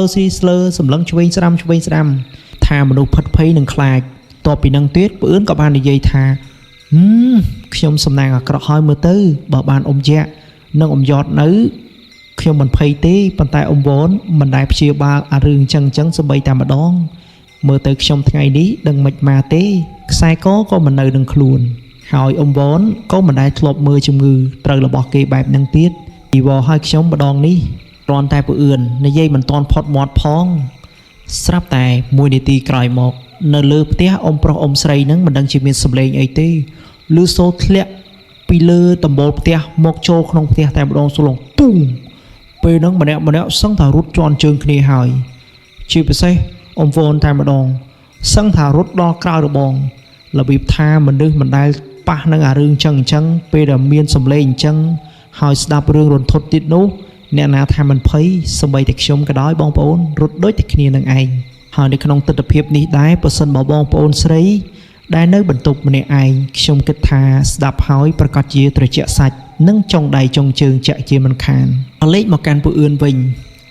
របងផ្ទះរបស់យាយផាន់រួមទាំងអ៊ំប្រុសដែលជាប្តីរបស់គាត់ឈ្មោះថាលោកតាផៃនោះគឺពូអឿនបានលោតផុតរបងទៅហើយតែឯឆ្កែអាខ្មៅរបស់ពូអឿននោះគឺរត់លឿនជាងម្ចាស់ទៅទៀតងាកមកមើលអ៊ំវ៉នវិញហេតុតែគាត់ភ័យក៏ពិតមែនប៉ុន្តែរបៀបថាមនុស្សធ្លាប់ចូលព្រៃជាមួយនឹងអ៊ំយ៉ានិងអ៊ំយ៉តដូចនេះគាត់មានស្មារតីឃុំក្រងអារម្មណ៍ខ្លួនឯងបានខ្លះហើយពូអឿនបើយោងតាមបទពិសោធន៍គាត់ក៏មិនខុសពីអ៊ំវ៉នដែរគឺគាត់ចូលព្រៃដើរតាមលោកអ៊ំទាំងពីរទៀតផងប៉ុន្តែហេតុថាមនុស្សគ្មានភាពជឿជាក់នៅលើខ្លួនឯងរឿងកើតមួយប្រាវទប់អារម្មណ៍មិនបានក៏រត់ទាំងអស់តែគ្នាតែម្ដងចុងបំផុតនៅសល់តែពីអ្នកយាយតាដែលអង្គុយមើលចៅនៅក្រោមផ្ទះតែប៉ុណ្ណោះចំណែកអ៊ំវ៉នគាត់ក៏បានទប់អារម្មណ៍បាននិងធ្វើស្មារតីបានគាត់ក៏បានដើរត្រឡប់ចូលទៅក្នុងក្រោមផ្ទះនោះវិញចំណែកឯឆ្កែរបស់ពូអឿនក៏វាចេះតែបន្តព្រុសរហូតមិនស្រាកស្រានទេហើយអ៊ំវ៉នពេលដែលគាត់ដើរចូលទៅក្នុងផ្ទះរបស់លោកយាយលោកតាវិញនោះគាត់ក៏ចាប់ផ្ដើមដើរបណ្ដាសូត្រនៅមុនគាថាចងសីមាខ្លួនបណ្ដាដោយបងប្អូនបានដឹងខ្លះរួចមកហើយថាមនុស្សយើងម្នាក់សុទ្ធតែមានទេវតាថែរក្សាប្រចាំនគរកាយឬរូបរាងកាយរបស់យើងនឹងឯងនៅពេលដែលគេធ្វើអំពើឬក៏ដាក់របស់អ្វីម្យ៉ាងចូលមកបានលុះត្រាតែឆ្លងកាត់អ្នកថែរក្សាយើងសិនចំណែកឯអ្នកដាក់អំពើហើយត្រូវបែបនេះមិនមែនជាគ្រូធម្មតាទេគេអាចនឹងប្រើរបស់អ្វីម្យ៉ាងមកថែមរហូតជាពិសេសអំឡុងពេលថ្ងៃសិលនេះតែម្ដងងាកមកកាន់ពូអឿនវិញអំឡុងពេលដែលគេឃើញអ៊ំវ៉នដើរចូលមកក្រោមផ្ទះបែបហ្នឹងក គាត់ក៏មិនបានឈរក្រៅលបងទៀតដែរគាត់ក៏បានដើរត្រឡប់មកវិញប៉ុន្តែក្នុងន័យមួយស្មារតីគឺមិនដឹងណនោះទេរបៀបថាមនុស្សដើរជើងសឹងថាមិនជាប់ដីផងរបៀបដើរមិនមែនជាការដើរធម្មតាប៉ុន្តែវាចូលលក្ខណៈទម្រង់រត់ទៅវិញហើយអមនពេលដែលគាត់ដើរចូលដល់ក្រោមផ្ទះភ្លាមគាត់ក៏បាននិយាយយ៉ាងគួរសមទៅកាន់អ៊ំប្រុសអ៊ំស្រីម្នាក់នឹងថាលោកអ៊ំអញ្ជើញទៅអង្គុយលើកៅអីចិត្តនេះសិនទៅខ្ញុំនឹងរកវិធីដើម្បីព្យាបាលចៅរបស់អ៊ំកុំបារម្ភច្រើនពេកម្ដងនេះខ្ញុំនឹងប្រឹងឲ្យអស់លទ្ធភាពដរាបណាខ្ញុំសន្យាជាមួយនឹងអ៊ំហើយនោះខ្ញុំមិនទុកគ្នាចោលទេ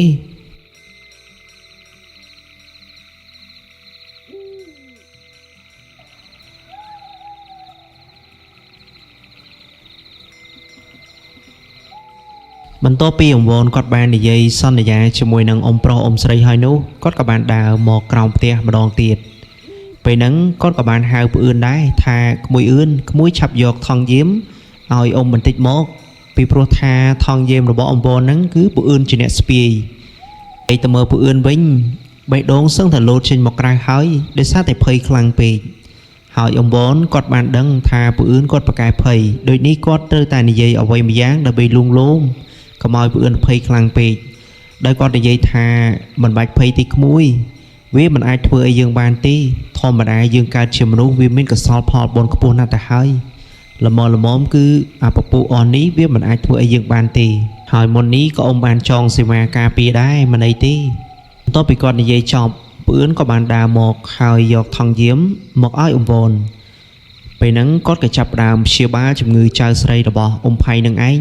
បន្តមកទៀតគាត់ក៏ឲ្យអ៊ំស្រីដែលជាម្ចាស់ផ្ទះហ្នឹងទៅដងទឹកឲ្យគាត់មកផ្តិលរួមទាំងយកធូបប្រហែលជា5តសៃបន្ទាប់មកទៀតគាត់ក៏ចាប់ផ្ដើមភាវនាសូត្រនមន្តគាថារៀបចំកិច្ចនៅក្នុងការបន្សាបនៃវិជាដែលគេដាក់មកនឹងឯងហើយអ៊ំវនគាត់ក៏បានលូកដៃរបស់គាត់ចូលទៅក្នុងថង់យាមហើយក៏បានទាញនៅខ្នាយហើយខ្នាយដែលគាត់ទាញមកហ្នឹងរបៀបថាខ្នាយជ្រូកព្រៃបន្ទាប់ពីយកចេញមកខាងក្រៅរួចនោះគាត់ក៏បានយកសូត្រមន្តគាថាបណ្ដើយកខ្នាយឬក៏ចង្កូមជ្រូកហ្នឹងយកទៅកូរក្នុងទឹកក្រឡេកមកមើលពូអឿនវិញអំឡុងពេលដែលឃើញអ៊ំវនយកខ្នាយឬក៏ចង្កូមជ្រូកព្រៃទៅកូរនៅក្នុងផ្តិលទឹកហ្នឹងគឺគាត់ចម្លែកខ្លាំងណាស់ដោយឃើញទឹកដែលអ៊ំវនកំពុងតែគូហ្នឹងគឺស្រាប់តែវាពុះដូចគេដាំទឹកក្តៅអញ្ចឹងគឺឡើងជ្រួចមកពីក្រោមបាតផ្តិលតែម្ដងហេតុថាពូអឿនគាត់ឃើញទស្សនវិជ្ជានេះក៏ពិតមែនក៏ប៉ុន្តែគាត់មិនហ៊ានសួរអង្វរទេដោយសារតែខ្លាចបែកអារម្មណ៍ណាមួយអំឡុងពេលសូត្រមន្តគាថាគឺត្រូវប្រើអារម្មណ៍ផ្ចិតផ្ចង់ធ្វើឲ្យស្ងប់ជាមុនទៅពេលដែលយើងសូត្រមន្តឬវិជាអាគមទៅវាមានអានុភាពនឹងខ្លាំងពូកែងាកមកមើលអង្វរម្ដងទៀតអំឡុងពេលដែលគាត់ធ្វើកិច្ចរួចហើយនោះគាត់ក៏បានយកទឹកដែលនៅក្នុងផ្តិលហ្នឹងយកទៅប្រោះនៅលើចៅស្រីរបស់អ៊ំផៃពេលដែលប្រោះទៅគូស្រាប់តែភ្នែកចៅស្រីរបស់គាត់នឹងគូឡងខ្មៅតែម្ដងដំបូងគឺវាឡើងពណ៌របៀបថារាងក្រហមអីអញ្ចឹងទៅប៉ុន្តែនៅពេលដែលទឹកមុននឹងត្រូវហាក់បីដូចជាភ្នែកនឹងប្រែមកជាពណ៌ខ្មៅប៉ុន្តែមិនមែនរបៀបថាខ្មៅធម្មតាទេរបៀបថាខ្មៅរឿងស្អាប់ខ្លាំងជាងភ្នែកយើងទូទៅឲ្យអ្វីកាន់តែចម្លែកជាងនេះទៅទៀតនោះបងប្អូនដឹងទេថានឹងមានរឿងអ្វីកើតឡើងជាបន្ទាប់គឺចៅស្រីរបស់គាត់នឹងស្រាប់តែយកដៃទាំងពីរគឺខ្ញាំទាញសក់ខ្លួនឯងហើយស្រែកនិយាយថាគឺឈឺក្បាលណាស់ជួយខ្ញុំផងតាយាយគឺគេស្រែកបែបនឹងរហូតដល់ថ្នាក់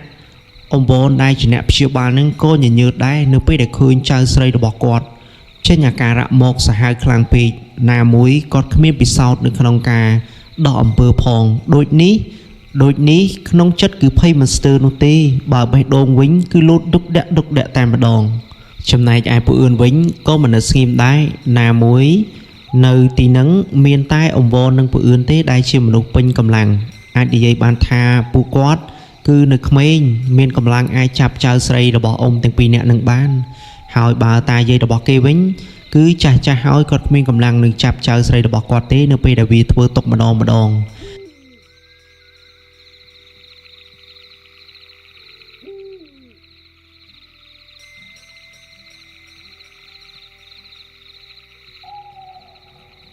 ចំណែកអ៊ំវនវិញពេលដែលឃើញអាការៈបែបហ្នឹងគាត់ក៏បានស្រែកប្រាប់ទៅកាន់ពូអឿនថាក្មួយអឿនឲ្យលឿនឡើងមកលើគ្រែជួយគ្នាមក ឆាប់ចាប់គ្រីនាងឲ្យជាប់ទៅបើមិនដូចនោះទេសក់នេះប្រហែលជាលែងមានតទៅទៀតហើយនិយាយទៅគឺខ្ញុំទាញសក់ខ្លួនឯងដាច់មកមួយក្តាប់ពេញនឹងដៃតែម្ដងគាត់ក៏មិនចាំយូរដែរពេលដែលឃើញរឿងរ៉ាវបែបហ្នឹងគាត់ក៏ស្ទុះឡើងមកលើគ្រែយ៉ាងលឿនហើយចាប់គ្រាកដៃទាំងពីរចៅស្រីរបស់អ៊ំផៃនឹងឯងគឺចាប់ឡើងជាប់តែម្ដងការពារវាយកដៃយកទៅទាញច្បាមសក់តទៅទៀត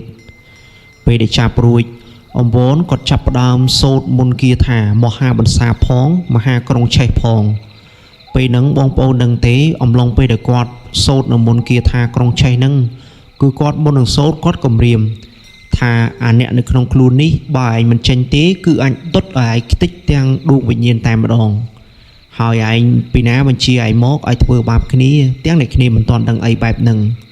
បើឯងមិនប្រាប់ទេកុំថាអញលេងធေါ်ក្តៅអីសោះហើយខ្មោចព្រាយដែលវាធ្វើចៅស្រីរបស់អ៊ំផៃហ្នឹងគឺវាមិនងាយទេគឺវារឹងក្បាលមែនតែនគឺអំបនព្យាយាមសូត្រនៅមុនគាថាដុតរហូតតតែ3ដងទើបវាព្រមនិយាយថាមានគេប្រើវាឲ្យមកដោយសារចៅស្រីគាត់ហ្នឹងរបៀបថាគ្នានៅក្រមុំហើយស្អាតទៀតផងហើយមានកូនគ្រូអាគមម្នាក់ដែលជួបគ្នានៅកន្លែងសាលារៀនអីអញ្ចឹងហើយគេពេញចិត្តប៉ុន្តែចៅស្រីរបស់អ៊ំស្រីហ្នឹងគឺមិនស្រឡាញ់គេដូចនេះគេក៏បានប្រើព្រាយឲ្យមកធ្វើដើម្បីដាក់ស្នេហ៍ពេលដែលសួរដឹងរឿងរ៉ាវហើយនោះអង្វរគាត់ក៏បាននិយាយសំណត់ថាឥឡូវនេះហើយកុំធ្វើទុកបុកម្នេញគេតទៅទៀតឆាប់ចេញពីខ្លួនគេទៅឲ្យឯងប្រាប់ឈ្មោះផងថាគ្រូណាដែលបញ្ជាឯងឲ្យមកធ្វើនោះវានៅឯណាក្នុងអំឡុងពេលនឹងដែរព្រាយនឹងវាក៏មិនអាចទប់ទល់ជាមួយនឹងវិជាដែលអង្វរយកមកប្រើនឹងដែរវាក៏ព្រមនិយាយប្រាប់អង្វរទាំងអស់រឿងរ៉ាវដែលវាបានមកធ្វើក្មេងស្រីម្នាក់ហ្នឹងដែលវានិយាយថាវាមិនចង់មកទេប៉ុន្តែគ្រូអាគមម្នាក់ហ្នឹងគឺបានធ្វើបាបទុកបុកម្នេញវាយកវាចងហើយវាយរួមទាំងធ្វើបាបដល់កូនចៅរបស់វាទៀតដូចនេះវាក៏គ្មានជំរឿសដែរវាក៏ព្រមមកធ្វើតាមបង្គាប់បញ្ជារបស់គេបើគេមិនព្រមធ្វើបែបហ្នឹងកូនចៅដែលគ្រូអាគមនោះចាប់ប្រកាសជារងទុក្ខជាក់ជាមិនខានឡើយចំណែកឯអង្វរហេតុថាគាត់គឺជាមនុស្សចាស់ទុំហើយពោពេញទៅដោយគុណធម៌ណាមួយគាត់ក៏មិនចង់ធ្វើបាបនាំតែមានកម្មមានពៀដែរគាត់ថាបើអញ្ចឹងចាំអញស្រ័យសមាហើយត្រឡប់ទៅរកកូនចៅវិញទៅហើយកូនចៅឥឡូវនេះនៅឯណាស្រួលអញទៅប្រើមន្តវិជ្ជាដើម្បីស្រ័យសមាគ្រូអាគមដែលគេចាប់នោះពេលហ្នឹងព្រាយក៏បានប្រាប់ថាខ្ញុំនៅមិនឆ្ងាយទេគឺខ្ញុំនៅដើមស្វាយធំនៅឯចុងភូមិនឹងឯងហើយកូនចៅរបស់ខ្ញុំត្រូវបានគ្រូអាគមនោះវាចាប់ទុកនៅទីនោះឯងអង្វរបន្ទាប់ពីគាត់បានបន្សាបវិជាដែលគ្រូអាគមគេបានដាក់អំពើព្រាយមកលើចៅស្រីរបស់អ៊ំផៃហើយនោះក្មេងស្រីម្នាក់ហ្នឹងក៏បានដឹងខ្លួនត្រឡប់មកវិញបន្ទាប់ពីគេដឹងខ្លួនហាក់បីដូចជាមនុស្សផ្សេងទៀតអញ្ចឹងគេសួរទៅកាន់យាយតាគេថាលោកយាយលោកតាកើតអីបានជាឈរយំបែបហ្នឹងមើលទៅដូចជាពិបាកចិត្តខ្លាំងណាស់ហើយគេក៏មានអារម្មណ៍ផិតភ័យដែរពេលដែលបើកភ្នែកភ្លាមនោះដោយសារតែឃើញអង្វរនៅឈរក្បែរនឹងហើយមានពឿនដែលអង្គុយចាប់គ្រីដៃគេទៀតផងលោកយាយរបស់គេវិញគឺមានចៅស្រីតែម្នាក់នឹងទេដូចនេះពេលដែលឃើញចៅស្រីភ្ញាក់មកមាត់កវិញនោះគឺក៏រំភើបរហូតដល់យំស្រក់ទឹកភ្នែកបណ្ដាលរៀបរាប់ទាំងអ៊ូដើមកអោបចៅស្រីបណ្ដាលហើយចៅស្រីរបស់គាត់វិញគ្នាមិនដឹងថាខ្លួនគ្នាកើតអីផងដោយសារតែមុនហ្នឹងវិញ្ញាណរបស់ព្រាយបានគ្របដណ្ដប់ទៅលើវិញ្ញាណរបស់គេរួចហើយដូចនេះអ្វីដែលគេធ្វើគឺគេមិនដឹងទេដោយសារតែព្រាយអ្នកបញ្ជាគេចេះតែនិយាយលងលោមលោកយាយរបស់គេរហូតថាយាយឈប់យំទៅខ្ញុំមិនអីនោះទេ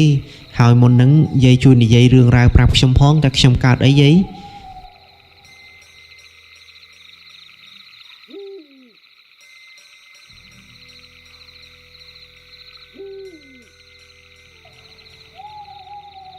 តបពីចៅស្រីគាត់សួរបែបហ្នឹងលោកយាយរបស់គេក៏មិនតន់និយាយដែររវល់តែយំហើយអួលដើមកនោះលោកតារបស់គេក៏បាននិយាយថាមុនហ្នឹងចៅត្រូវអំពើព្រាយរបស់គេលោកតាលោកយាយភ័យណាស់ទើបទៅរកលបងហើយនឹងក្មួយម្នាក់នេះមកជួយចៅកុំតែបានគាត់ជួយចៅទេបើមិនអីនេះចៅមិនដឹងថាបាត់បង់ជីវិតឬក៏យ៉ាងណាឡើយរឿងនេះគឺស្មានមិនត្រូវទេចៅឆាប់សំពះអរគុណគាត់ទៅដែលបានគាត់ជួយសង្គ្រោះជីវិតចៅឲ្យឃើញពលឺថ្ងៃម្ដងទៀត ចៅស្រីរបស់យីផាន់ហ្នឹងនាងគឺឈ្មោះថាបុផាពេលហ្នឹងនាងក៏បានលិតជង្គង់ហើយថ្វាយបង្គំអង្វរក្រឹបចំនួន3ដងតែម្ដងពេលហ្នឹងអង្វរគាត់ក៏បាននិយាយទីដែរថាម្នៃទីក្មួយឲ្យតែក្មួយបានជាសះស្បើយត្រឡប់មកវិញអ៊ំសប្បាយចិត្តណាស់ទៅហើយងាកមកកាន់ពួកអឿនវិញដូចគ្នាអំឡុងពេលដែលឃើញនាងបុផាដែលជាចៅស្រីរបស់យីផាន់និងលោកតាផៃជាបែបហ្នឹងគាត់មើលទៅដូចជាសប្បាយចិត្តណាស់មកឡើងញញឹមតែម្ដងប៉ុន្តែមុនហ្នឹងគឺភ័យមិនស្ទើរទេតម្រាំតែមកបានព្យាបាលនាងបុផាជាចំណែកនាងបុផាវិញគេក៏បានទៅសំពះអរគុណពួកអឿនដូចគ្នាគេក៏បានថ្វាយបង្គំពួកអឿនចំនួន3ដងដោយតែគេធ្វើដល់អង្វរណាមួយអ្នកទាំងពីរសុទ្ធតែជាអ្នកមានគុណដែរជួយជីវិតគេហើយពួកអឿនបន្ទាប់ពីឃើញក្មេងស្រីម្នាក់នឹងថ្វាយបង្គំគាត់ក៏យកដៃទាំងពីរនឹងចាប់លើកនាងនឹងឡើងថាមិនអីទេក្មួយមិនបាច់ថ្វាយបង្គំពូអីទេគឺសុំតែក្មួយជាទៅគឺពូសប្បាយចិត្តណាស់ទៅហើយប៉ុន្តែក្មេងស្រីម្នាក់ហ្នឹងដោយសារតែគេបានរៀនសូត្រចេះដឹងពីសុជីវធម៌និងការគោរពប្រតិបត្តិចំពោះចាស់ទុំគេងើបឡើងភ្លាមគេក៏បាននិយាយទៅកាន់ពួកអឿនម្ដងទៀតថាកុំតែបានពូជួយសង្គ្រោះជីវិតខ្ញុំរួមទាំងអង្គប្រុសថែមទៀតនោះកុំអីខ្ញុំប្រហែលជាមិនបានជួបលោកយាយលោកតារបស់ខ្ញុំម្ដងទៀតទេហើយនេះគឺជាគុណធម៌ធេងណាស់សម្រាប់លោកពូក៏ដូចជាលោកអ៊ំដែលបានជួយសង្គ្រោះជីវិតខ្ញុំមានតែម្រាមដៃ10សំពះអរគុណទេ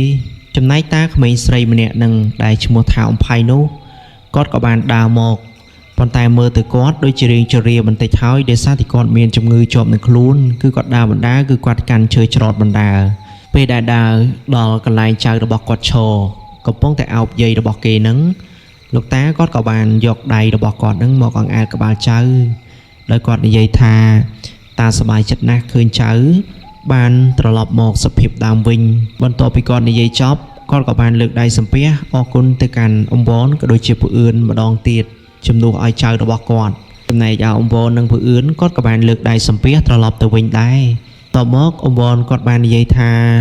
លោកយាយឆាប់រកអីឲ្យគ្នាហូបទៅគ្នាមើលទៅដូចជាអស់កម្លាំងខ្លាំងណាស់ណាមួយតាមខ្ញុំដឹងអំឡុងពេលដែលគ្នាត្រូវរបស់គេនឹងគ្នាមិនសូវបានហូបអីទេរវល់តែអាអ្នកដែលនៅក្នុងខ្លួននឹងធ្វើຕົកចំណែកឯយាយរបស់គេវិញបន្ទាប់ពីលើអង្វរប្រាប់បែបហ្នឹងគាត់ក៏លែងអោបចៅរបស់គាត់ទៀតហើយគាត់ក៏ឲ្យចៅរបស់គាត់ទៅអង្គុយលើគ្រែក្រោមផ្ទះនឹងដដែលដោយយកខ្នើយយកអីយកមកដេកសម្រាកសិនហើយគាត់ក៏ចាប់ផ្ដើមចូលទៅក្នុងចង្ក្រានបាយរៀបចំបបររៀបចំអីចឹងទៅតែប្រពន្ធរបស់លោកតាផៃអ៊ំស្រីគាត់ទៅធ្វើម្ហូបឲ្យចៅរួចអង្វរគាត់ក៏បានសួរអ៊ំប្រុសដែលជាប្តីរបស់គាត់នឹងថាលបងតើលបងអាចឲ្យខ្ញុំឡើងទៅលើផ្ទះរបងបន្តិចបានទេខ្ញុំចង់ដឹងណាថានៅលើផ្ទះហ្នឹងមុនហ្នឹងវាមានស្អីឲ្យប្រកាសបានជាឮសំឡេងឡើងក្ដុងដូចមានអ្វីម្យ៉ាងធ្លាក់នៅលើផ្ទះអញ្ចឹងអម្យ៉ាងទៀតលបងឡើងទៅលើផ្ទះជាមួយនឹងខ្ញុំទៅឡើងទៅទាំងអស់គ្នាទៅពិនិត្យឲ្យដឹងថាក្រៃលោលើផ្ទះវាមានរបស់អ្វីផ្សេងទៀតឲ្យដឹងប្រកាសក្នុងចិត្ត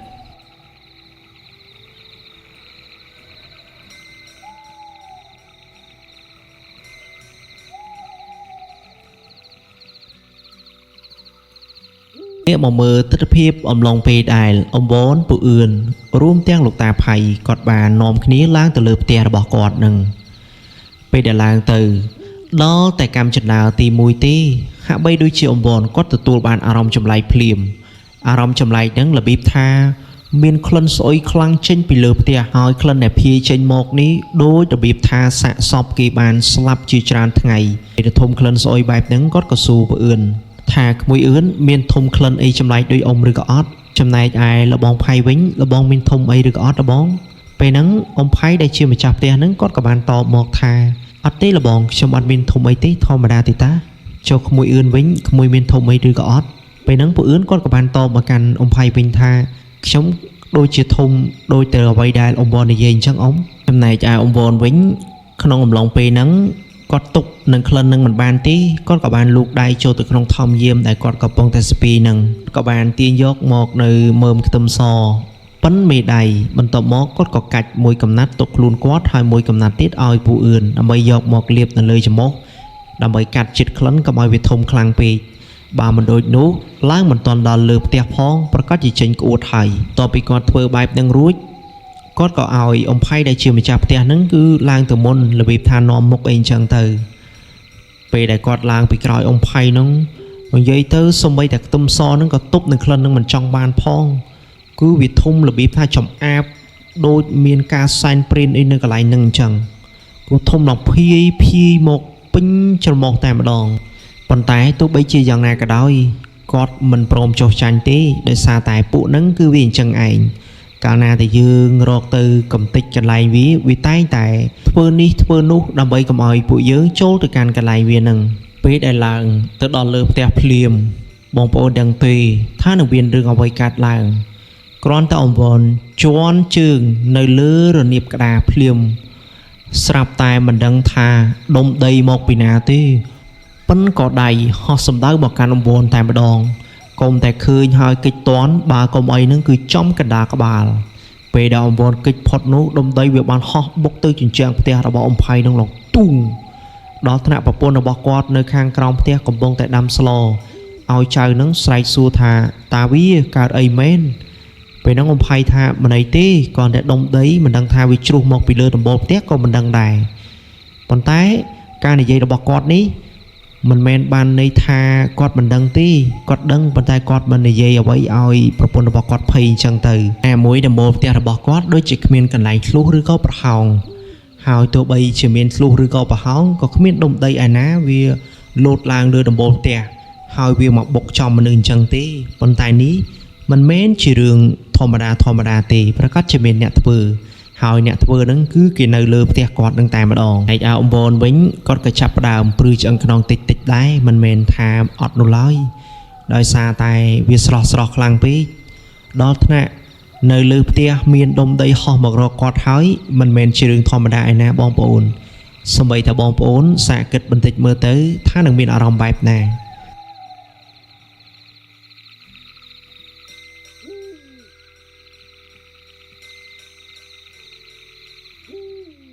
ងាកមកមើលអំផៃដែលជាម្ចាស់ផ្ទះវិញ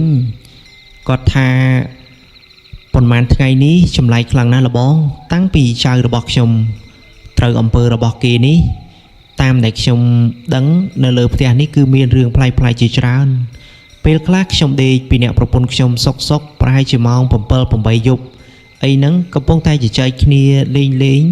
ស្រាប់តែឮដូចមនុស្សស្រីមនុស្សប្រុសគេកំពុងតែជជែកក្បែរយើងដែរប៉ុន្តែខ្ញុំក៏មិនបានចាប់ផ្លឹកអីប៉ុន្មានឡើយដោយសារតែពីមុនមិនសូវជឿអីប៉ុន្មានទេអារឿងពេកជំនឿនេះមិនមែនបានន័យថាខ្ញុំមិនជឿសោះទេគ្រាន់តែថាយើងមិនដែលជួបបញ្ហាអស់ទាំងហ្នឹងក៏មិនបានចាប់ផ្លឹកដែរប៉ុន្តែយាយរបស់ខ្ញុំគឺគាត់អាសាលឺណាស់សម្លេងមនុស្សប្រុសមនុស្សស្រីរបៀបថាជជែកគ្នាក្បែរគាត់នឹងឯងហើយយប់មួយកាលពីម្សិលមួយថ្ងៃពេលដែលយាយរបស់ខ្ញុំដេកគាត់ថាស្រាប់តែមានសមល់ខ្មៅមួយបានមកអង្គុយសង្កត់លើទ្រូងរបស់គាត់ហើយអាការៈយាយរបស់ខ្ញុំពេលហ្នឹងគឺខ្ញុំអ្នកឃើញផ្ទាល់ដោយសារតែខ្ញុំក៏មិនទាន់ដេកលងលក់អីដែរគឺទើបតែបិទភ្នែកប្រឹមតែប៉ុណ្ណោះពេលដែលខ្ញុំក៏លេចឃើញ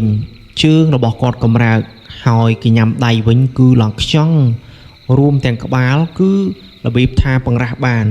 ហើយឃើញគាត់ក៏វីក្បាលរហូតពេលហ្នឹងខ្ញុំក៏ស្ទុះមកលើគាត់ឡើងហើយខ្ញុំនិយាយថាយាយវាកើតអី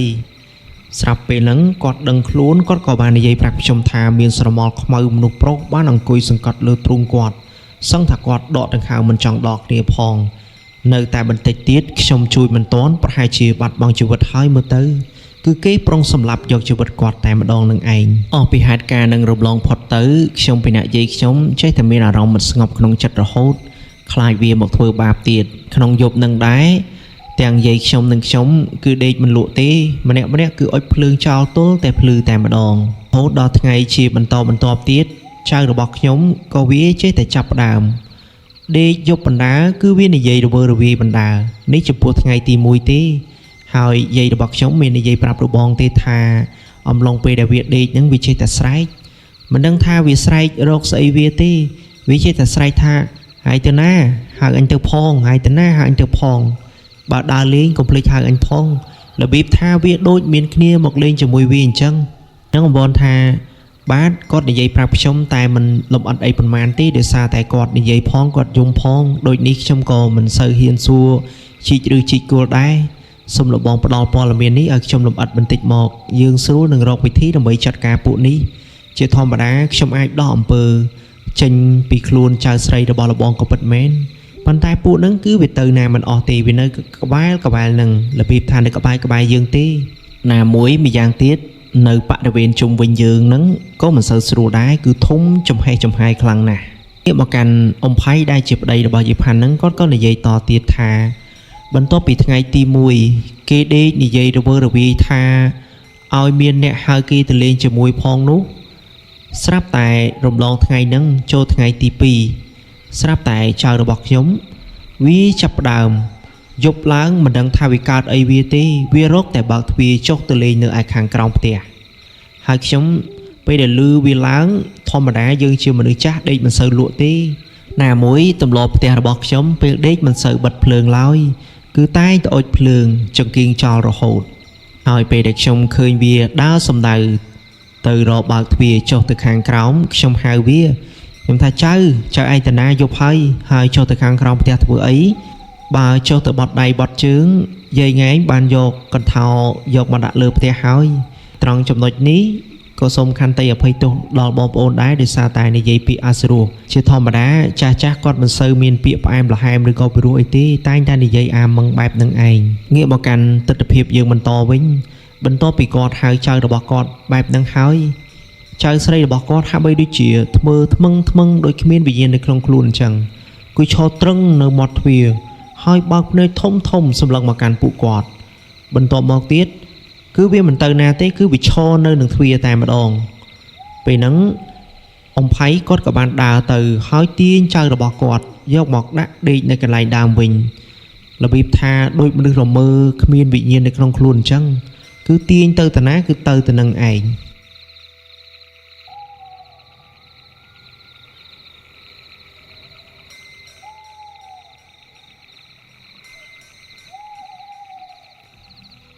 ហើយនេះគ្រាន់តែជារឿងរ៉ាវថ្ងៃទី2ទេដែលខ្ញុំនិយាយប្រាប់លបងនោះហើយបន្ទាប់ពីចៅស្រីខ្ញុំមកដេកវិញហ្នឹងខ្ញុំពីអ្នកយាយវាចេះតែគិតក្នុងចិត្តបណ្ដាភ័យបណ្ដាមិនដឹងថាចៅរបស់ខ្លួនកើតអីបន្ទាប់ពីត្រឡប់មកពីសាលារៀនវិញរំលងបានតែ 2-3 ថ្ងៃគឺបែបនេះតែម្ដងខ្ញុំភ្លេចប្រាប់បងប្អូនថាចៅស្រីរបស់គាត់ដែលឈ្មោះថាបូផាហ្នឹងគឺរៀននៅថ្នាក់ទី8ហើយចូលទី9ឆ្នាំថ្មីនឹងឯងពេលហ្នឹងពូអឿនគាត់ក៏បានសួរទៀតថាអ៊ំចុះយប់ទី3មានរឿងអ្វីចម្លែកទៀតអ៊ំពេលហ្នឹងអ៊ំផៃគាត់ក៏បាននិយាយប្រាប់តទៀតថាចំណែកយប់ទី3វិញលបងដឹងទេពេលដែលគ្នាដេកសុកអំឡុងម៉ោងចូលម៉ោង10ចូលជិត11ស្រាប់តែវាឡើងអង្គុយហើយវាសោចម្នាក់ឯងលឺអារបៀបថាសំឡេងស្រែកខ្លាំងខ្ញុំនឹងយាយវាសឹងតាភ្ញាក់មកលុះព្រលឹងអស់ហើយប៉ុងតែដេកចិត្តលក់ហើយហ្នឹងស្រាប់តែវាឡើងសោចហើយដៃរបស់វាចាប់ផ្ដើមរបៀបថាធ្វើខ្ញាំអីអញ្ចឹងទៅវាទាញសក់បណ្ដាវាសោចបណ្ដាហើយវាក៏បានយកកញ្ចក់ដែលខ្ញុំទិញមកពីផ្សារហ្នឹងយកមកឆ្លោះហើយវាយកដៃរបស់វាហ្នឹងទាញសក់លក្ខណៈថាទាញឲ្យដាច់មួយដៃមកតែម្ដងពេលហ្នឹងយាយវាក៏ទៅខាត់ថាចៅកើតអីចៅឆាប់លែងសក់ខ្លួនឯងទៅហើយវាមិនព្រមទេគឺវារុញយាយវារហូតដល់ដួលពេលហ្នឹងខ្ញុំរកទៅវាយវាថែមតើដោយសារតែគិតថាវារុញយាយវានេះណាមួយគាត់មនុស្សចាស់អាចនឹងឆ្លោះចកេះឆ្លោះអីអញ្ចឹងទៅប៉ុន្តែគិតសពទៅ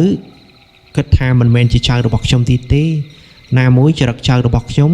គឺជាមនុស្សល្អរំទុំគ្រប់យាយវាណាតាំងពីតូចក្រូចឆ្មាមកមិនដែលហ៊ានសម្ដីធ្ងន់ដាក់យាយវាទេដល់ថ្នាក់វាមានអាការៈចម្លែក 2-3 ថ្ងៃហើយទើបខ្ញុំយប់ទី3ហ្នឹងទើបគិតថាមិនស្រួលទេយាយវាត្រូវតែទៅរកគ្រូណាម្នាក់ដែលគេអាចបណ្ដេញពួកនេះចេញបើមិនចឹងទេយើងនឹងមានបញ្ហាមួយផ្ទះជាក់ជាមិនខានទេហើយសាច់រឿងរបស់យើងគឺខ្ញុំសូមបញ្ចប់តែត្រឹមនេះសិនរាល់ពាក្យសម្ដីខុសឆ្គងដោយប្រការណាមួយក៏សូមអភ័យទោសដល់បងប្អូនទាំងអស់គ្នាដែលបានស្ដាប់វីដេអូនេះហើយដើម្បីលើកកម្លាំងចិត្តដល់ admin ខំប្រឹងប្រែងផលិតនិងសរសេរសាច់រឿងនេះទាំងស្រុងក៏សូមបងប្អូនទាំងអស់គ្នាជួយ share វីដេអូម្នាក់មួយទៅកាន់ Facebook ទៅកាន់ platform ផ្សេងអ្នកដែលមកថ្មីមិនទាន់បាន subscribe ក៏ជួយ subscribe ដើម្បីជាកម្លាំងចិត្តទាំងអស់គ្នាហើយម្យ៉ាងទៀតនៅក្នុងវីដេអូនេះគឺមានរឿងរ៉ាវល្វីងជូរចត់ជាច្រើនដែលបងប្អូនអាចសិក្សាបាន ហើយម្យ៉ាងទៀតរឿងក្រោយ admin នឹងយកសាច់រឿងនេះមកបន្តប៉ុន្តែវាមានរឿងរ៉ាវទស្សនភាពព្រឺព្រួចជាច្រើនដែលបងប្អូនមិនធ្លាប់ដឹងពីមុនមកហើយចុងក្រោយនេះក៏សូមអរគុណសូមជម្រាបលាបងប្អូនទាំងអស់គ្នាដែលក្តីគោរពស្រឡាញ់ពីខ្ញុំបាទអរគុណច្រើន